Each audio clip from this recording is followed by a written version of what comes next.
Hello, Fiedelbogen here. To my fellow workers in the vineyard, worldwide, greetings. Today's talk is called Shining a Torch Beam on Feminism's Diseased Underbelly. The talk is adapted from a blog article which I wrote some weeks ago in connection with the leaking of documents from a private radical feminist web forum. Ah, yes, the non-feminist revolution has eyes and ears everywhere, especially in enemy territory, and there is no telling what we will turn up next. In keeping with this, one of our people has recently done stellar work in opening the rotten core of the female supremacist hate movement to the disinfecting sunlight of the world's gaze. Our man behind the scene goes by the name Agent Orange. He has seen much indeed behind the scene, and his summary of the scenery gets to the point. When you see what feminism really is, you cannot unsee. As you might recall, A Voice for Men ran some articles exposing a radical feminist writer, Vliet Tiptree, and a very disturbing post which she published on a radical feminist blog called RadFemHub. In her blog post, Vliet Tiptree muses elliptically upon the worthlessness and ultimate disposability of the male sex, and seems to insinuate that male genocide, or at least a radical eugenic engineering program, might be in the cards.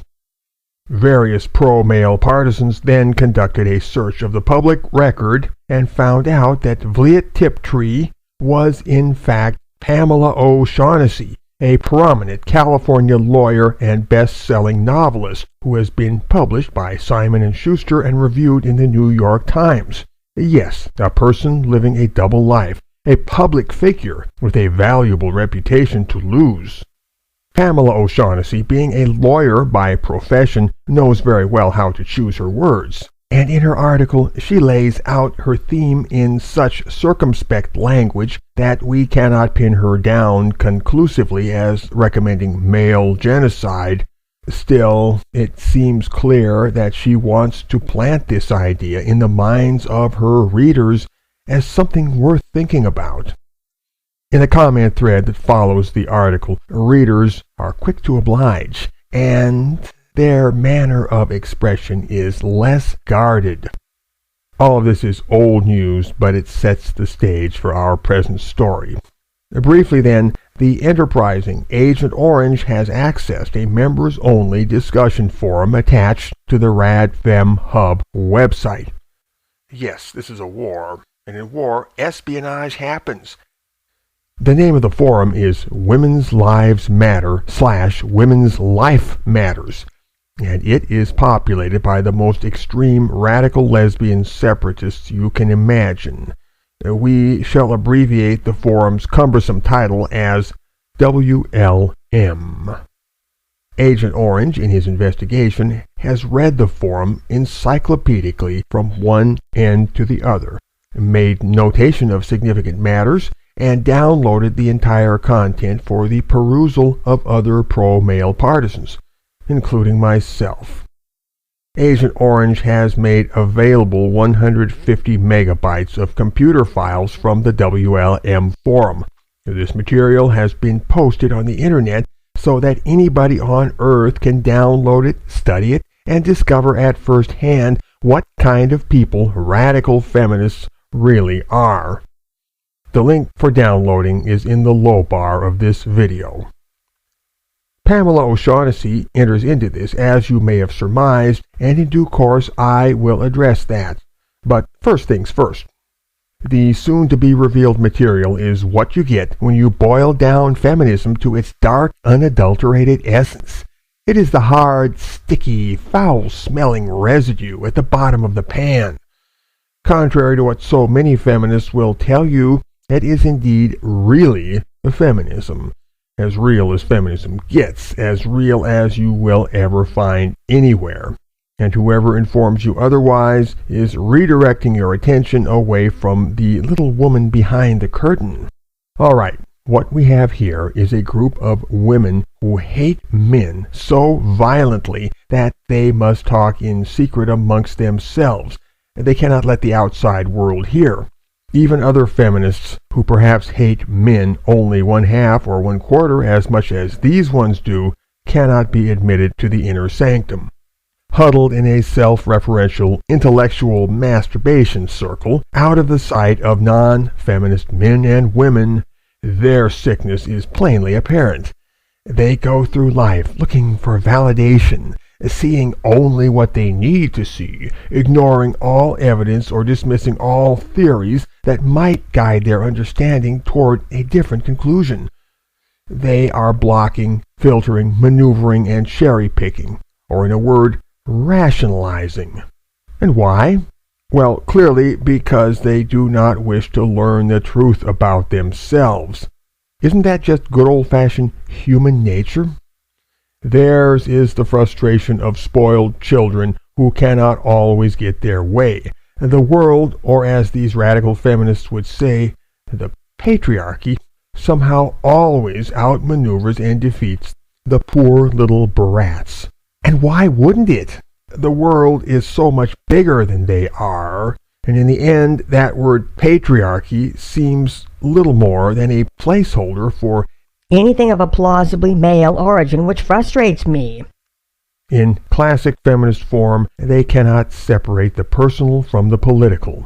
Men have hurt them? Oh, my goodness, haven't they figured out yet that people hurt each other all the time in this hurtful world? They must learn to deal with this. It's called growing up. Yes, it is true that men have hurt women. It is also true that women have hurt men. Oh, and men have hurt other men, and women have hurt other women. So the traffic runs in 4 different channels. As I say, people hurt each other all the time. They do this every which way from Friday. So if the radical feminists are hell-bent upon revenge, why don't they just hunt down all the men who have hurt them one at a time and hurt them right back? And that seems like the way to do it, if you want my opinion. But I should be very, very careful what I say here, or they will be hunting for me too, poor dears. These feminists make no bones about stating that men are the problem. They lay it on the line just as pretty as you please. Examples follow. Mange Tout says, Males are the problem. They refuse to see that they are the problem. Maggie H. says, Women, having to put up with men's shit, place the onus onto themselves to stop a bad situation from happening, while it is men who need a thorough discipline forced upon them. White Tiger says, Men have the same designation, in my view, of annoying rodents. Journey Mistress says, Men are assholes. That last part bears repeating. Men are assholes. Argina says, Men are self-centered assholes who expect you to cater to their every whim. Dawn Sister says, I'll take any revolution I can get. Any revolution that removes most of the males will do just fine. Well, I could go on and on with these samples, but you get the idea. And no, putting them back in their context will not improve them. They are every bit as bad as they sound, and the people who wrote them are 10 times worse. Truly, it is a mark of narcissism when you cannot admit that you are wrong at least some of the time, and it is a mark of female narcissism in particular when you cannot admit that women are wrong at least some of the time. And the people cited above are guilty on both counts. How quickly the personal becomes the political. Yes? My own observation has been that the stereotypically destructive qualities which certain folklore ascribes to women in general cluster more thickly around feminist women. For indeed, there is a stratum of women which has always given the female population a bad name, and these people have been called different things at different times. In recent times, they've gotten politically organized, and yes, feminism is the name they have given to their gig. The hatred of men and all things male, so patently displayed in the WLM forum, is also seen among mainstream feminists when they converse or otherwise express themselves. However, you'll not often find it so concentrated. Normally, the misandry will appear in subtle flashes and fleeting innuendos. It will be heavily watered down as a pervading moral undertow, seeping through the culture like tainted outflow from a sewage treatment plant. Almost never is it so crudely vitriolic and sustained as what we are now revealing. Here we learn what feminists say to each other when they think the world isn't listening. We should lay to rest the silly notion that such feminists as these are only fringe radicals or extremists, and that we mustn't judge the entire movement by them. My question is, why shouldn't we judge the entire movement by them? What do the milder feminists really amount to? Anything much? What does a heap of feathers amount to compared to a cannonball? What really fuels feminism anyway? Is it driven unstintingly forward by grooviness and mellowness, by fun, fluffy, happy feelings? Or does it run, let us say, on pure hate, pure spite, pure malevolence, pure malignancy? Well, you get the idea. Darker emotions? Well, do you reckon the earnest feminists with their philanthropic gynergy got this big thing rolling 50 years ago all by themselves and have been the central driving force ever since? And do you suppose that a few disaffected souls, a mere handful, gravitated toward this upbeat, positive social movement after the fact and got the notion to lurk around the fringe just to confuse us about the truly wholesome nature of it all? Say what you will, but I am partial to the old maxim that happy people don't make history. And which is more, I've got some experience with feminists. I have studied them, as chaps like me will do, and I have logged a few years in this trade, and I can attest that feminists are all alike. Monolithic, you might say. They vary in superficialities, but under all those sheathing layers lies the high conductive cable core on which the feminist message travels. It is the same message every time. Every feminist I have ever personally encountered or been informed of differs from the rad femmes we are now studying only in the strength of the underlying signal. One way or another, let them veil it ever so artfully, the message never skips a beat. Men are the problem. Men are the problem. Men are the problem. The complexly braided rad femme story about men, patriarchy, and all the rest is the core of the entire feminist narrative. As such, it is the core of the entire feminist enterprise. And these radicals represent the frontier toward which feminism as a whole, by the law of its nature, is forever trending. True, these ones are ahead of the curve, and yet they point the way. The future of liberal feminism is always radical, and if it is not, then it has no future at all. Speaking of the future, the WLM feminists are forthcoming about how they'd like to address the man problem, and they have floated a number of lively proposals. Daughter of the Stars says, Actually, men should be put on a leash, put in a cage, or put to sleep, just like they do to any animal which causes them any problem. Why Be a Wife says, We have a similar idiot group here in the UK, Fathers for Justice, who love nothing better than telling women they have too much power, and they have had enough. Even swift bullets are too good for this wankering lot.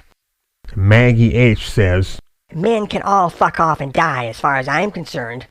White Tiger says, I think it's a great idea to produce sperm in a laboratory. That way men will be completely redundant. MGO says, That is how we will win. Not birthing males. Convincing vast numbers of females not to birth males. We have the absolute power over reproduction. And Timins know it. So that is our weapon. Bonobo Babe says, Now that I think about it, a better source of animal glue, and leather for that matter, would be from the bodies of men who have committed any crime against a woman. They should be put to death, skinned, and then their carcasses can be boiled for glue. Bonobo Babe continues. Although I think we would be overrun and probably wouldn't have the resources to deal with all the bodies. Lucky Nickel says, A 12-inch cast iron skillet to the back of the head speaks far louder than words and allows him to take your point with crystal clarity. Men don't want women taking up their valuable time, so clarity is appreciated. Mange Tout says, Kill off all the alpha males, all the aggressive males, and retrain the remaining more compliant males. Bonobo Babe says, Lorena Bobbitt. That takes me back. I remember the reactions were distinctly split by sex. And even if the women expressed sympathy for Mr. Bobbitt when they were in mixed company, as soon as no men were around, the women admitted they thought it was cool what she did. Radfem attitude is a spiritual aquifer that feminist-leaning women can dip into whenever the mood strikes them. We too have lowered a bucket into this deep, dark well, and behold the sample we have hauled up. We do this because we wish to show what is hidden from the world's gaze. Certain women haul this spirit up because they wish to fortify themselves. And that goes double for the radical feminists. Whoever carries this radfem ideology as a mental backdrop can go almost anywhere and arbitrarily stir up trouble. They will be equipped with a bag of tricks and a way of working, and can work their game independently of right or wrong, of true or false. For almost any human scenario has a grain of ambiguity somewhere about it, and a skilled manipulator can make this grow and turn it to unethical advantage. In the end, feminism is all about stirring up trouble in this way and blaming it on others, especially if those others are male. Let me be very, very clear.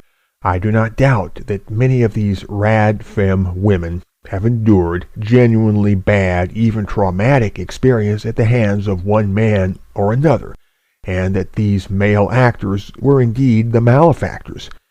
But I believe that such experience in many cases warped their keels so that these women could no longer navigate correctly, and that subsequent experience suffered from this very same warpage, which in turn compounded the warpage.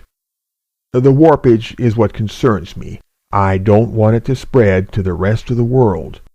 But the Radfem project, seemingly, is to make that very thing happen. Radical feminism, and especially the brand we see here, is a kind of think tank or test laboratory for ideas that will be gradually drip-fed into the general culture. Almost everything you hear such women talking about eventually percolates into the collective mind, melds with the zeitgeist, and makes itself familiar. However, you will sense only the broad flavor of it as it ripples around the buzzosphere. It will have no evident point source. It will seem to precipitate from everywhere like a fog, and you will not be able to nail it down. Another way of expressing this would be to say that pieces of a conceptual jigsaw puzzle had been strewn randomly into the world, each transmitting its particular message and resonating uncannily with the others. In time, people would naturally fit the pieces together and draw the ordained conclusion, likely believing that they had thought of it themselves, and unaware that their understanding had been primed and seeded. And in this way, the world at large crystallizes more and more along a feminist pattern. Consider a mainstream feminist such as Jessica Valenti. I doubt if Jessica Valenti would fit in with the WLM crew and its way out ideas.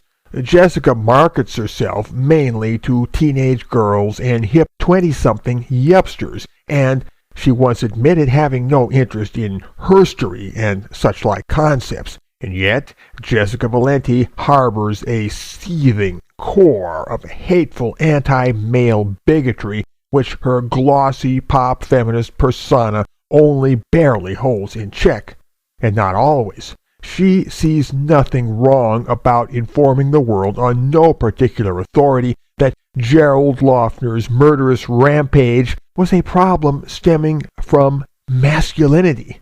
Yes, you heard that right. Gerald Loeffner was expressing masculinity. But wait, it gets worse.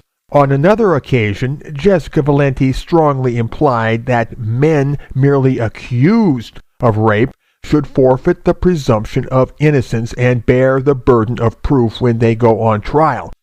In other words, Jessica Valenti does not believe in equal protection of the law for men. As far as Jessica Valenti is concerned, all men are second-class citizens, and innocent men can jolly well get their lives destroyed and suck it up.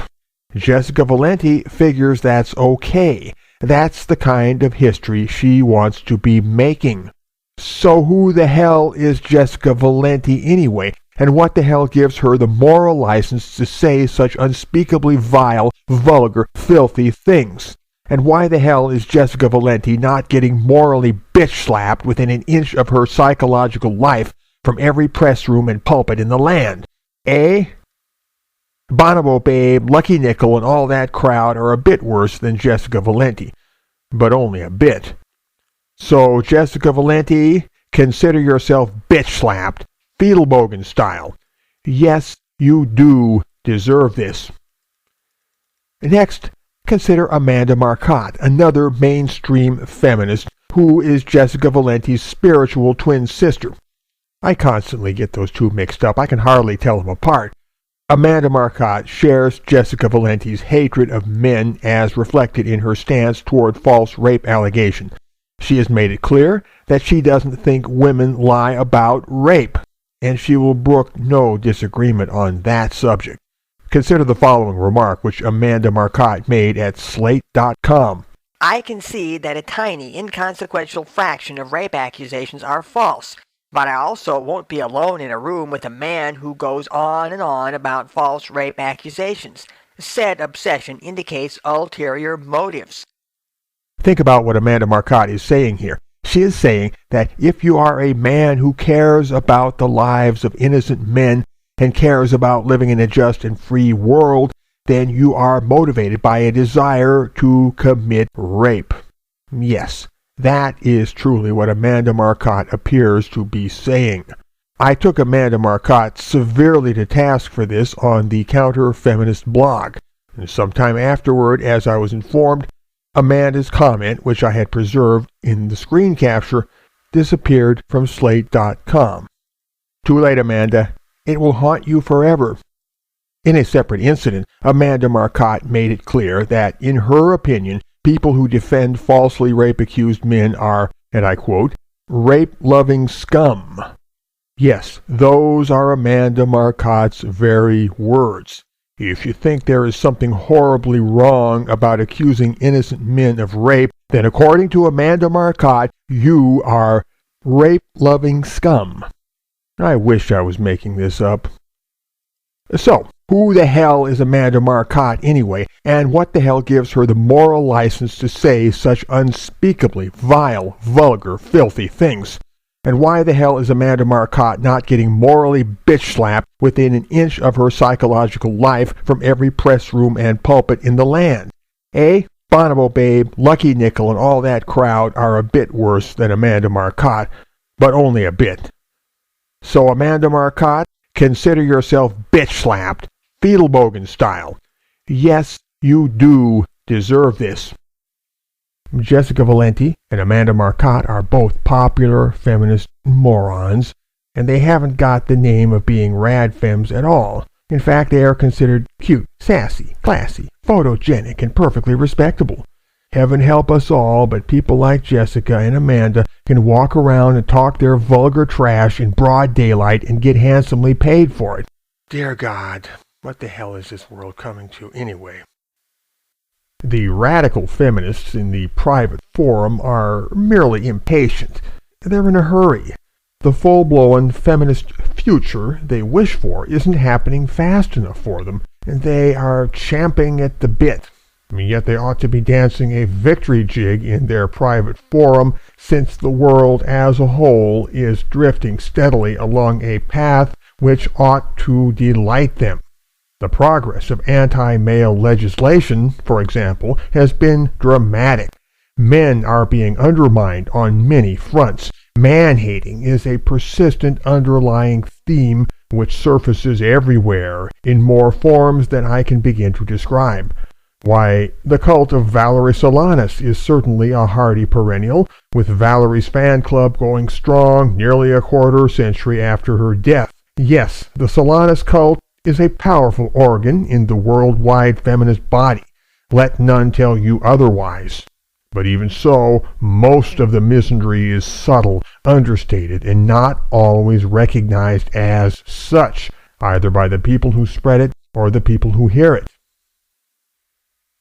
All right, I will speak once more of Pamela O'Shaughnessey, or Vliet Tiptree, as she calls herself when she wants to be incognito.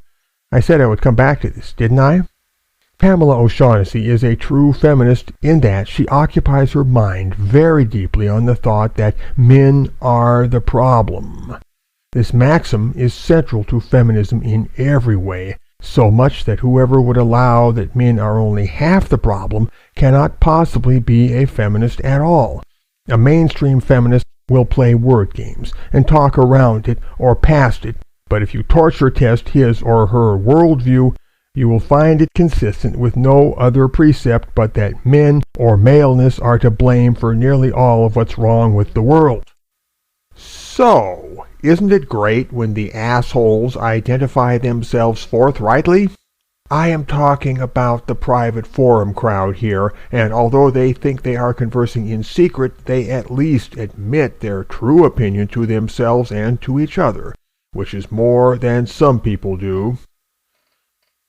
So we know that Pamela O'Shaughnessey in her RadFem Hub article has tiptoed lead-footedly around the subject of male genocide. Certainly, to reduce male numbers or genetically engineer the evil out of men would strike the root of the man problem very radically indeed. Yes, Pamela O'Shaughnessey was keen to talk about this and sought an audience, and for that reason broached the subject on the private forum where she was certain of a receptive public. On April 2, 2011, Pamela O'Shaughnessey, under the username Karma, nailed her thesis to the door. First, the ground of the problem, that is, male oppression and coercion of women, is male aggression. And second, male aggression is not limited to human beings. It is biologically based and not particularly subject to eradication by social engineering. That seems to lead inescapably to an answer to the problem. Male oppression must be clearly defined and understood to be pathological. One writer calls its manifestations in humans an encapsulated psychosis. It needs to be recognized as a deviation from the norm, the aggression levels of females, that may be correctly called a mental illness. Call it the Y syndrome, maybe. Then it must be cured, and we are very close to having a cure. A genetic modification that will cure the deficiencies of the Y syndrome, which lead to overexpression of male hormones, which leads to the primary objection. There is no way to administer such a cure. Such a cure will never be voluntary, just as treating other severely mentally ill people cannot always be voluntary. People who are dangerous to themselves and others have little insight into their condition, and may have to be restrained and treated without their consent in many cases. It is impossible for male humans to have the needed insight. My thought in response to that objection is, due to the historic circumstances, the cure will have to be administered. Sure enough, other forum members took the bait with gusto. Pamela knew her public all right. So the talk went on for a while. Pamela pondered this and that, and 6 months later, on October 4th, 2011, she published her now infamous guest post on RadFemHub. And you know the rest of the story. Now, I would not have you think there is anything new about the ideology Pamela O'Shaughnessey has laid out. This is classic RadFem fare, which we've known in various shapes for many years, although it is indeed, if you will, the most radical of radicalisms. But still, stuff like this is not generally known, and to find such a great sample all bunched up in one place is a mighty windfall.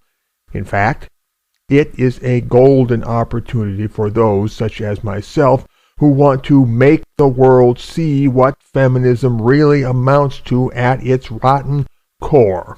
There is furthermore the disquieting hint that these radical women are not merely talking about these things. That is, they are not just speculating in their armchairs. The passionate seriousness of their tone is not to be mistaken. Pamela O'Shaughnessey herself hints at global groups and networks, and our own investigations, spearheaded by Agent Orange, have uncovered an intriguing web of connections, an international rabbit hole that goes deeper and deeper, with passageways reaching into sites of power and influence that would surprise you. The release of the Agent Orange files has thrown a shaft of sunlight into places little known, and it permits people to form their conclusions.